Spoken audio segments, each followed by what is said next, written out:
So this is a thinking of playing video of Kircholm 1605, a magazine game published in Vivictus. That's Vivictus number 116.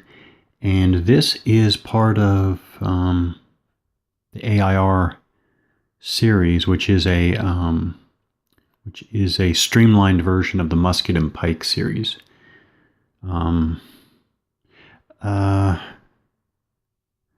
I finished, I finished Swedish melee, I think here and here, but I think I missed the opportunity. I need to check whether these Swedish units with their commander, their wing commander Lennartson, can melee this Polish-Lithuanian artillery unit here before we move on. So when you get to the melee step of the activation phase, which follows unit action, the unit action step, units adjacent to enemy units may engage them in close combat or melee. So that makes it sound like they can melee the artillery unit. So now, is there anything unique about artillery in melee, especially when the artillery is defending by itself? So I want to review the general melee procedure because it has something in it which I found unique when it first fully sunk in after playing AIR. It fully sunk in this thing about active unit melees and inactive unit melees, and this is important because, at least because I believe that this exact same design feature is part of the Musket and Pike series. So,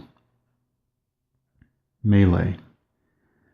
First of all, wings orders, and by the way, this makes sense. The wings orders, like march or charge, a wings orders has nothing to do with its melee, which makes sense. By the way, I'll just say in passing, since it pops to mind, where we're at here, one of the best things about this design, which by the way, the AIR series, again, a streamlined Musket and Pike, what makes these games so good is that the design is rational. And I can only assume that I'm going to find the same thing when I get to Musket and Pike, which will be great for me. Anyways, melee procedure. Active units with an enemy unit in any of their frontal hexes. So that includes Forbus here and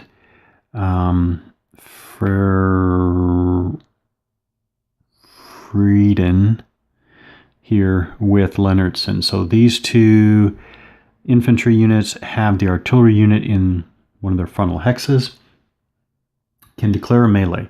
So I believe that the active player, this would be the Swedish side, would declare their melees first. So it would have been those two, obviously, but then the Swedish player would declare this melee. Inactive units that have not been designated as a target of the combat, okay, so that does not include the artillery unit, because again, the Swedish player, as the active player, declares melees. It would almost be nice to have melee counters, but anyways, so this would have been declared. So the artillery unit is already a declared target of an active player's melee. But I think what the rule is saying, which is, it took just a little bit of time to sink in, is that if you have let's take this, what's a good example? Well, I guess the Musketeers can do. So what they're saying is, and as a matter of fact, I'm going to put the Musketeers adjacent to the Swedish infantry that's attacking the artillery, because this is even a good example. I believe that this is what's supposed to, the concept here. So if the Swedish player declares Forbus and Frieden are meleeing the artillery unit, that means that a inactive player's unit, the Musketeers here, they have enemy units. So this inactive player unit has enemy units in its frontal hexes. And oh yeah, and then they can declare melee. So the Swedish player can say Forbes and Frieden are going to melee the artillery unit. Of course, in this case, the Swedes would probably break it up. But what I'm saying is the Swedish player may.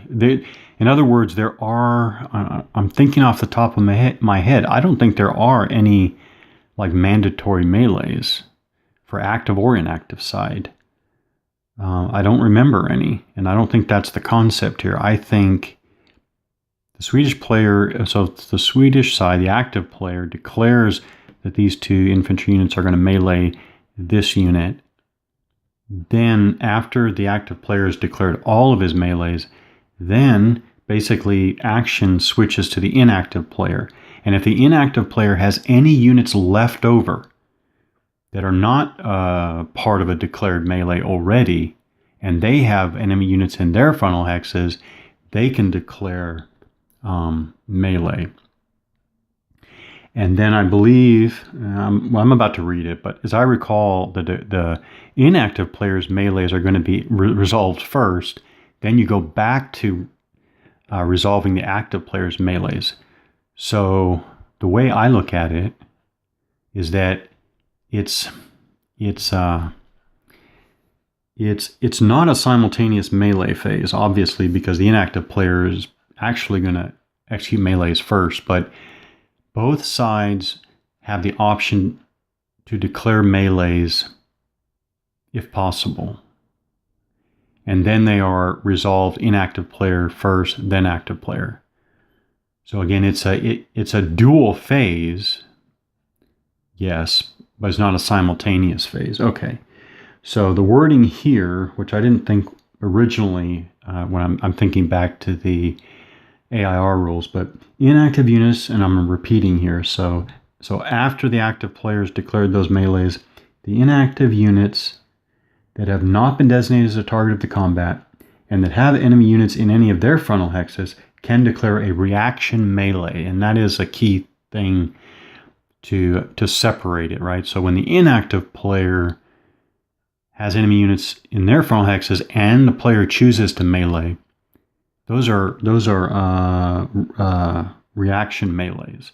So what it is so if Forbes and Frieden are going to melee the artillery unit, this Polish-Lithuanian, did I get that right?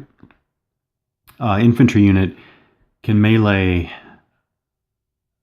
this unit or this unit. Now I'm wondering, can he melee both? I don't remember if he can melee both. He may actually be able to melee both, but the bottom line is, because that inactive unit was not declared, did not have a melee declared against it, it can declare a reaction melee. And of course it can melee a unit, an active unit that's already been identified for an active melee, an active melee. All right, after the declaration of all these melees and reaction melees, the reaction melees are resolved first, so I was right. After all the declarations it's not back and forth. Once the active player declares melees, then the reactive player declares reaction melees as possible, if possible. Then you resolve those reaction melees first, and results are applied immediately and in the order chosen by the active player. Oh, that's interesting. I hadn't even remembered that. So when you go to execute the reaction melees first before the active melees, it's the active player that gets to choose the order of those reaction melees. Interesting. Followed by the melees declared by the active player. So this is just a little, by the way, it's nothing complex here. It's just, I missed it the first time going through, just making assumptions. Should not have made assumptions.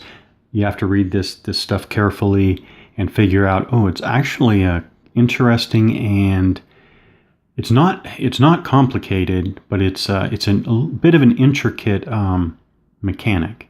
Bottom line, though, is declarations of melee, active player first, then inactive player, resolution of inactive melees or reaction melees, then you come back to the active player's melees. The unit initiating the melee is then called the attacker, and the target is called the defender. Several several hexes can attack the same hex. So, for example, Forbus and Frieden can melee the artillery unit together. The attacker chooses the head unit or lead. The term is head unit here, but we might say lead unit. The others are supporting units. The head unit or lead unit is used to calculate the melee modifiers. Okay, so I would choose one to be the lead unit, the other supporting. Supporting units only add modifiers for flank or rear attacks for multiple attackers and possibly a charge bonus or commander bonus. An infantry unit can support a cavalry unit that is a head unit combating an enemy cavalry unit. See 11.6. The head unit will be the one to advance after combat if necessary. A broken unit can neither engage in nor support a melee. In general, the active player chooses by which side of the line of combat he wishes to begin, then continues down this line. Okay. The attacker rolls 1d10 and immediately applies the various modifiers to the result. Unlike in fire, a double unit, we don't have double units in this game, so I'll skip that. Okay, that's basically it. Then you go off to modifiers and results, melee results. So, there's not a lot of text here. It's actually rather succinct. But yeah, I just wanted to emphasize this particular procedure. So, put this back. So yes. So yes, the Swedish units here together can melee the artillery unit. The artillery unit, because it's a target of a melee, doesn't melee back at all. We'll just say Lennartson. We'll just say that Frieden here is the lead unit with Lennartson, and Farbus is supporting. Okay, at first I thought that how to handle the uniqueness of a lone artillery defending in melee, I thought that was going to be handled by the unit type matrix. So there is a unit type table where you cross-index your attacking type with defending type. But then, of course, I note that the artillery doesn't have a code on it. So therefore, it's not part of the interaction table. Not that I can tell anyways. So anyways, because of that, I looked on and actually there is a special case. So under special rules or special cases, there is one. It's actually the last one. Well, actually, what are the special rules? Quickly, I'm not going to go over them in detail. Special rule A is infantry can never attack cavalry in melee, etc., etc., etc. B, A or K type units. Let's review what those are real quick. I think that's Arquebusier and what's K? I should have memorized that. A is Arquebusier, K is Cossacks. Okay, so special rule B is Arquebusiers and Cossacks type units cannot attack or support an infantry unit in melee unless it is broken or type M. Okay. C, the lance bonus.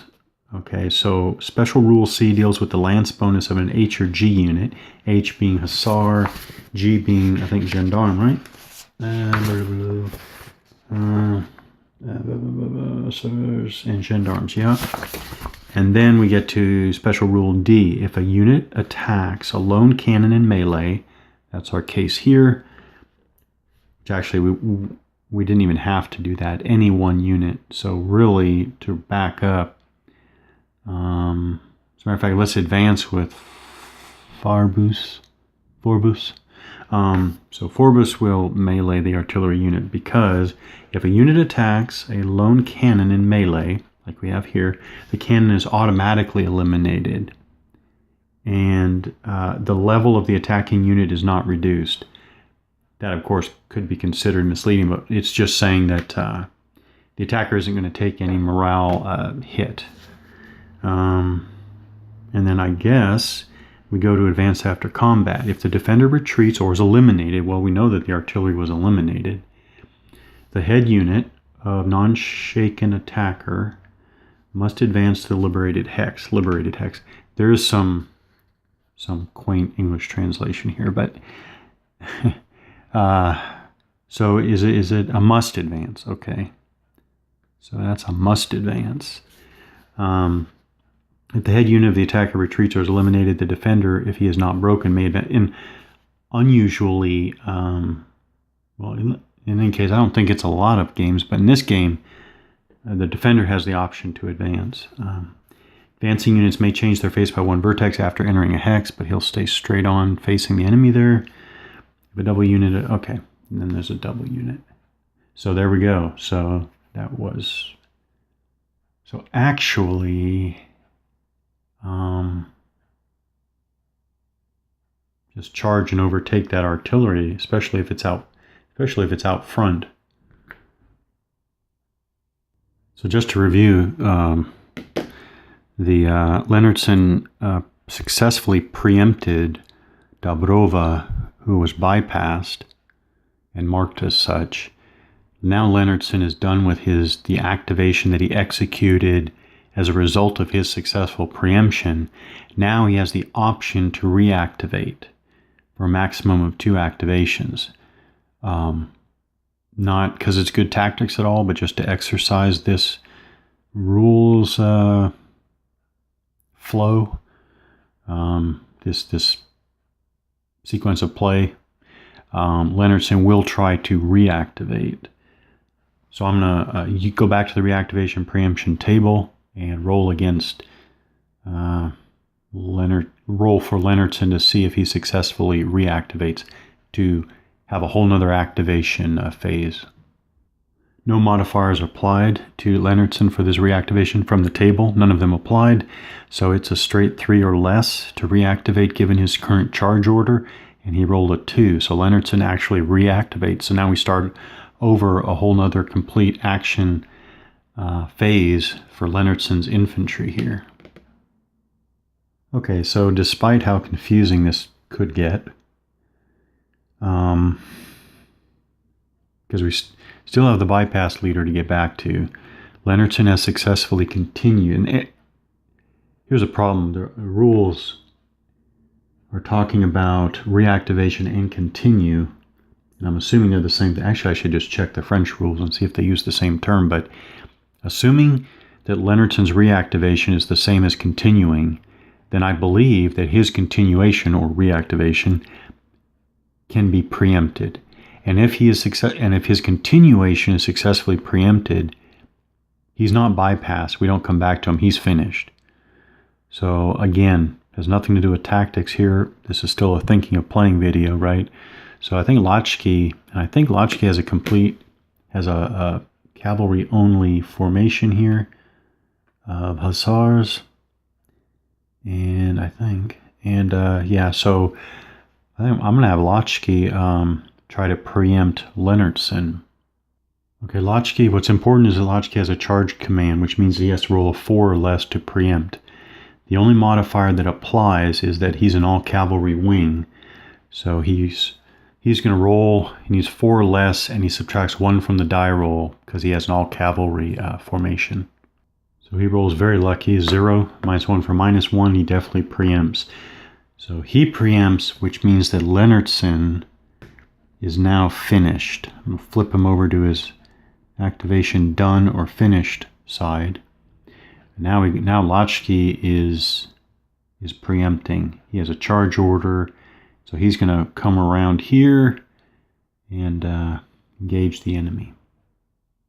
Okay, changing terminology in the English translation aside, it is the same thing. I checked the French rules. It's always reactivation, not continuation. Even though in the English translation it's sometimes translated reactivation, sometimes continuation. So Leonardson's reactivation was preempted by Lotchkey. So so Leonardson is finished. Lotchkey is now active.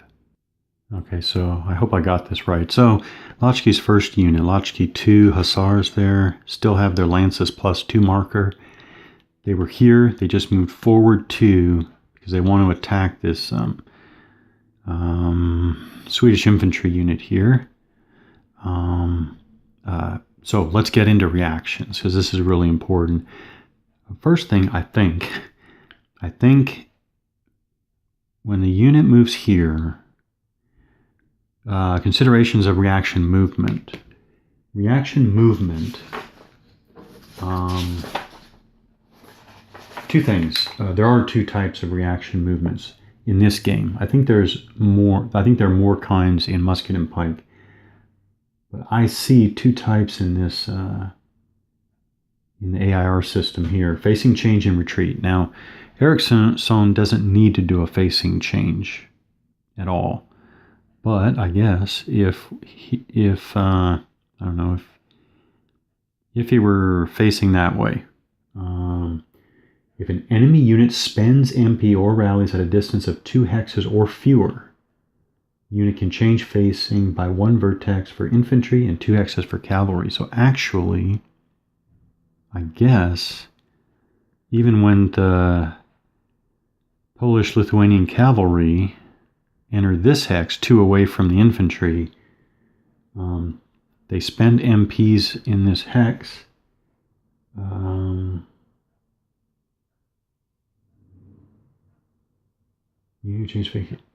So I guess that the reaction movement could be like that. They could change infantry. They can change 1 vertex to get in a better position, I guess, to receive the enemy.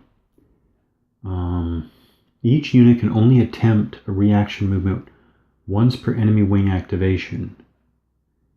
A unit using reaction movement cannot engage in defensive fire in response to the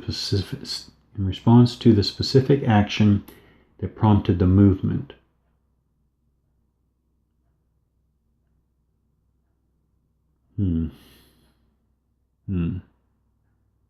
Okay, this is so important. I better review it all. Reaction movement. Only simple units.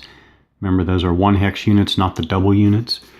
With a normal or disordered status, or commanders. So even this unit that's disordered, on its backside, yeah, disordered. Yeah, okay. Normal status or disordered or commanders can carry out reaction movement even if they were previously activated. Well, yeah, Ericsson was previously activated, but that's not relevant. There's no limit to the number of reaction movements a unit can carry out. Units may only engage in reaction movement if their movement allowance with the disorder effects is greater than or equal to that of the unit causing the reaction.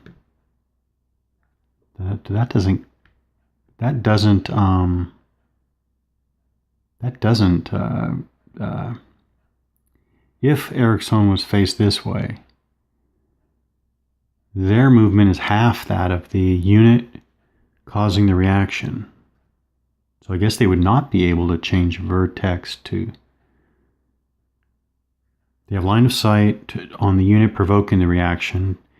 They are not in a frontal hex of an enemy unit that is in normal or in disorder. Okay, that all makes sense. But I guess because of the movement allowance, their movement allowance is greater than or equal to that of the...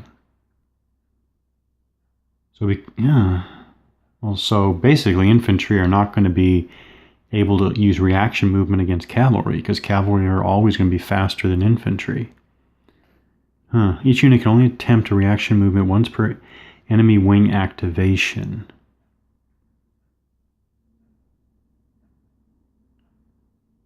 That's significant too. A unit using reaction movement cannot engage in defensive fire in response to the specific action that prompted the movement. Different types of reaction movement. Okay, so for this example and for now, I guess if Ericsson was faced this way and the Hussars started moving forward like this, I guess they're moving too fast.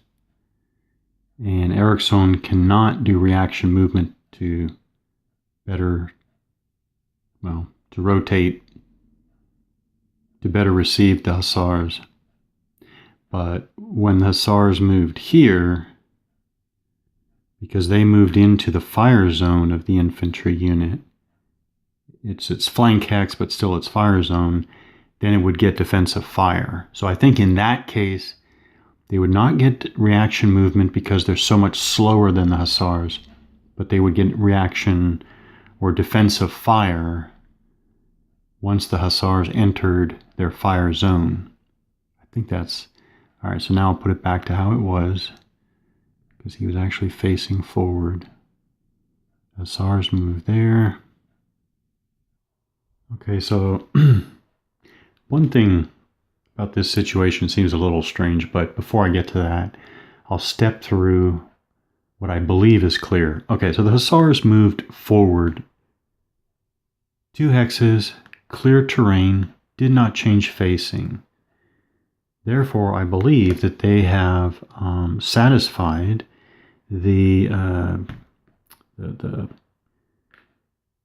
requirements for a charge. But okay, so they're charging. The moment they entered this hex, Kircholm can execute defensive fire as a reaction, and that's done right now. Okay, wow. Kircholm rolled the best he possibly could. He rolled a 9. The only modifier that looks to apply is defensive fire. Defensive infantry fire against cavalry clearly applies here, right? So -1. So the final roll is 8. That unit is an N type. So by the fire table, he needs to roll 5 or greater to score a hit. 5 or greater. So he scores a hit, but then you take the difference between what he needed to roll, a 4, and his final roll, an 8. So basically that's a +4. So the cavalry unit, Lachki 2, is going to have to pass a morale test using a +4 DRM because of the fire result there. So wow, we have one extreme result after another. The Hussars roll a 1 for the morale test. They add 4, which was the result of the fire combat, for 5. And check that against their morale. The morale was a very high 8, so they rolled well under their morale, so they passed their morale test. So now we're back to what I was wondering about. I was thinking they were not going to survive this fire, and my question would be moot. But now that they survived the defensive fire, they're charging, which is going to be resolved during the melee phase. But they have a movement allowance of 8. They still have 6 movement points left. And they have a fire value of 6. So my question is, can they fire too? But if they're firing, it just seems like they're charging and they're firing and they're going to use their lances all in the same action. That seems unusual. It just seems like if they're going to charge and use the lances bonus, maybe they wouldn't fire. But I'll double check one more time. But if they can fire, then they're going to fire because they have so many.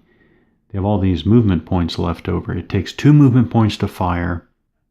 And on top of that, you can spend 1 or 2 movement points to get a +1 or +2 fire DRM. So in this case, if they can fire, of course they would fire, and they would spend 2 movement points to get a +2 DRM. Okay, so I see nothing in the rules that say the Hussars can't fire, even though they're also charging with their lances in this same activation. So they fired. They roll a 4. They need to roll 6 or better, which is also their fire value on their counter. They added 2 because they spent 2 movement points for DRM, so they get a 6. They just barely hit with 6. 6 minus 6 is 0, which means that Kircholm, when they do their morale test, they have no modifier. So they roll a 5, no modifier. They pass. Their morale is 6. They rolled equal to or less than their morale of 6 with the roll of 5. So no fire effect. All right, so Lachki with his other Hussar unit started here. Cavalry, they are cavalry, so they pay 1 movement point to change 1 vertex facing that way, so they can move into their frontal hex there. So 1 for facing change, 2 for 1 hex, 3 for facing change back forward, 3, and then 4, 5. And because they moved these last 2 hexes through clear terrain with no facing changes, again, I think this should be a charge. Now, this is the same formation activation. I'll double check, but I don't think Ericsson can do another. No, I take that back. Actually, reaction fire is probably unlimited, in which case I think that these units can both fire on Lachki and his hussars that are charging up here. Unless Ericsson cannot, because Ericsson has another enemy in his frontal hex. Okay, so offensive fire and defensive fire are very different. Offensive fire, unit can only execute 1 offensive fire per turn. However, defensive fire, a unit may carry out any number of defensive fires as long as the conditions are met for defensive fire. The top of the list is, it has been the target of fire coming from its fire zone. I'm just going to step back here for a moment before I pick up with Lachki here.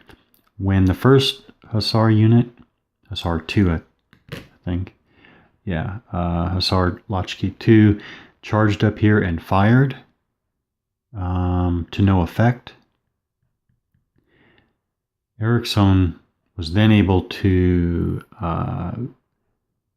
defensive fire again. So I believe Ericsson defensive fired once. They did defensive fire once when the unit entered. That's another condition. An active unit enters a hex of its fire zone. They fired, and then because they fired at the infantry unit gets to defensive fire again. But they rolled a 1, so it's a moot point. They didn't cause any damage, but that 1 was for Ericsson's second defensive fire in retaliation for the earlier Hussars firing at them. So now we come here, and so yeah, I guess they just get to keep firing. I mean, the cavalry is charging straight on into an infantry line, so it's not outrageous. So Ericsson fires again on Lachki and the other Hussar entering his frontal hex there. He rolls his fire value is 5. He rolls a 5, which would be a hit, but he has to subtract 1 because defensive infantry fire against cavalry is -1. So he actually just misses. But now the Stilikin unit fires. Oh, they roll a 5 too. It's the same thing. So actually they both fire and have no effect on the Hussars. So now the Hussars are going to execute their offensive fire. Okay, so just to keep things real and clear, going back to Lachki 1 unit with Lachki Commander, they expended 5 movement points to get up to here, adjacent to Stilikin. So that leaves them with 3 movement points. They expend 2 movement points to fire, so that's 7, which leaves them 1 left over. 1 they can apply as a DRM, and they roll very nicely. They roll as high as possible. 9 plus 1 for that MP spent for 10. They needed a 6 to hit. So they hit, and 10 minus 6 is 4. So Stilikin has to pass a morale test, adding 4 to the result. Yeah. So 8 plus 4 is 12. So that's 12, way over the morale of Stilikin's morale of 6. So the result is they lose a level of morale or order, or what you want to call it. So they go from normal status to disordered. Now all the Hussars there are ready to culminate their charge when we get to melee. So I forgot this is a small wing, and actually we're at the melee. So I'm going to go through and do all the melees, see what happens. I guess I'll come back if anything unusual happens. They're going to divide. So this Hussar unit is going to charge Stilikin. This Hussar unit is going to charge Ericsson. But just to reiterate, there are no requirements of, every defender has to be attacked and blah, blah, blah. I'm choosing to break them up because of the situation, because I think that they're going to be so strong in each case that they might be able to blow back both of these defenders. But I could just as easily. So if these two Hussars together charged Ericsson, Stilikin would be able to do a reaction melee. Oh, actually in this case he probably would not be because it's infantry against cavalry. Yeah, but I'll still break it up. So there'll be two melees here, and they're charges with lances for first melee for Hussars. One thing to note about this game is that on the melee table, this is melee, the attacker is always going to have at least one loss of morale level. Basically, you want to go into melee in normal order. At the very least, you're going to come out of melee disordered. So what happened was the Polish-Lithuanians rolled horribly. They rolled a 1 first and then a 3.